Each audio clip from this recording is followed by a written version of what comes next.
వెన్నుపూస అనేది ఒక మనది ముఖ్యమైన భాగం అండి బాడీలో. మోస్ట్ నెగ్లెక్టెడ్ ఆర్గన్ అని కూడా అంటాం మేము న్యూరో ఫిజిషియన్స్. ఎందుకంటే పేషెంట్స్ గుండెకు, మెదడుకి లేక తమ జీర్ణకోశానికి ఇచ్చిన విలువని వెన్నుపూసకి ఇవ్వట్లేరు. వాళ్ళు అబ్నార్మల్ పాస్చర్లో కూర్చోవడము, లాంగ్ వర్కింగ్ అవర్స్ ఉండడము, పేషెంట్ వెన్నుపూసని ఎక్కువ దృష్టిలో పెట్టుకోకుండా ఇష్టం వచ్చిన విధంగా కూర్చుంటే ఆ అలైన్మెంట్ అమరిక అనేది మారిపోతుందండి. ఆ అమరిక మారిపోయినప్పుడు ఏమవుతుందంటే వెన్నుపూసలో ఉన్న షాక్ అబ్జార్బర్ లాంటి డిస్క్ ఏదైతే ఉంటుందో చూడండి, అది తొందరగా వేర్ అండ్ టేర్కి లోనయ్యి జరిగే ఆస్కారం ఎక్కువగా ఉంటుంది. సో అలాంటి సందర్భంలో ఏమవుతుందంటే ఆ వెన్నుపూస సరిగ్గా లేనప్పుడు ఆ ఒత్తిడికి ఆ డిస్క్ అనేది జారి పక్కన వస్తున్న నరాలను నొక్కడంతో వాళ్ళకు యూజువల్గా ఈ సిమ్టమ్స్ మొదలవుతాయండి. దీంట్లో సెన్సరీ సిమ్టమ్స్, మోటార్ సిమ్టమ్స్ అని ఉంటాయండి. సెన్సరీ సిమ్టమ్స్ అంటే తిమ్మిలు రావడం, మంటలు రావడము, లేక నమ్నెస్ ఉండడము,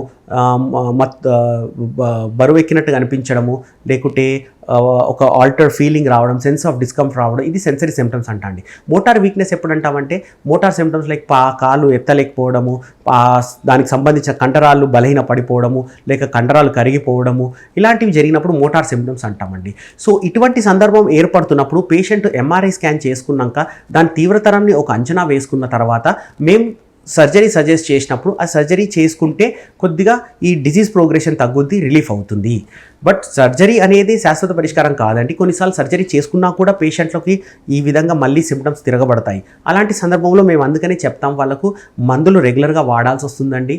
తర్వాత ఫిజియోథెరపీ చేసుకొని వెన్నుపూస కండరాలని బలపరచుకోవడం వల్ల కొద్దిగా సిమ్టమ్స్ తగ్గుతాయి. అలాగే ప్రాపర్ పాస్చర్ మెయింటైన్ చేయడము, బరువుని తగ్గించుకోవడము, ఊబకాయాన్ని తగ్గించుకోవడము, అలాగే రెగ్యులర్గా ఎక్సర్సైజ్ చేయడము, వీటందరి వల్ల సిమ్టమ్స్ మెరుగుపడతాయండి.